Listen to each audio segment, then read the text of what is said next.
Where to begin? I actually postponed the time for myself to speak, to listen to the gentleman right there. I appreciate your service. I appreciate your work with Ronald Reagan. I love his ideology, and I love the words that you were speaking. However, if you look back at Ronald Reagan's career, incredibly forthright as far as everything he believed, smaller government. But the facts remain that government spending increased.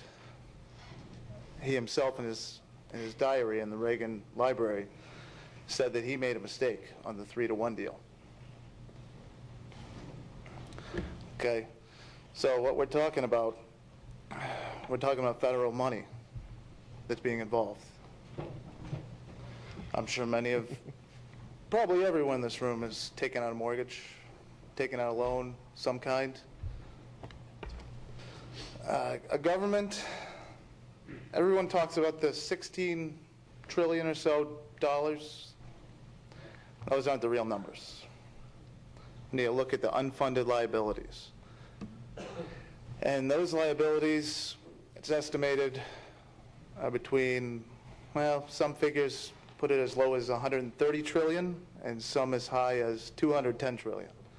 Now, this is money that needs to be invested so that we can pay off all the debts that's owed by the government to countries like China and Japan, who's recently caught up with China in actually purchasing our debt, as well as Medicare, Medicaid, Social Security. The list goes on and on. So we need to look and see a government that can't straighten itself out, that can't pay its own debt. I mean, compared to GDP, the unfunded liabilities are off the chart. Do we really want to take money from them and then assume that they're going to leave us alone when they can't pay their own bills? It's a question. I mean, we have a number of agencies like the EPA, the FDA, always involved. These are agencies that define pizza as a vegetable. I mean, who makes a salad with pizza? I wish I had prepared more, but I didn't know I could come here until about an hour before I did arrive. My main focus, besides work and family, I have 4 kids, is research. And I usually don't do it on the local scale, but I'm starting to become a little more aware of what's going on with the 750.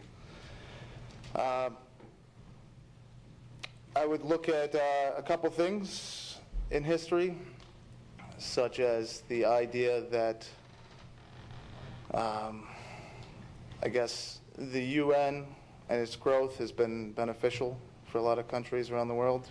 See how that's gone. There's a reason why people in Africa chase the UN out with just rocks, because they don't have anything else. I would suggest, basically doing your own research. Don't just turn off the TV. Do your own research. It'll open your eyes. And read books like The Law by Bastiat. It's an incredibly intelligent book. Also, Economics One Lesson by Henry Hazlitt. They will actually break down some of the ideas that are being talked about and show you how it's a simple media manipulation that's caused people to believe that it's correct. Research the non-existence of a Great Depression stemming from 1920. Why don't they talk about that? We had worse numbers than we did during the Great Depression, yet the government stepped out of the way and we came right back. So I appreciate that you guys taking the time to listen to people. I will be in contact now with you. I'll give as much information as I can, which sadly you may not have time for, because I know you guys are busy with all kinds of issues. This isn't the only one. But I appreciate your time that you've given us. Thank you. Thank you. We appreciate your input as well.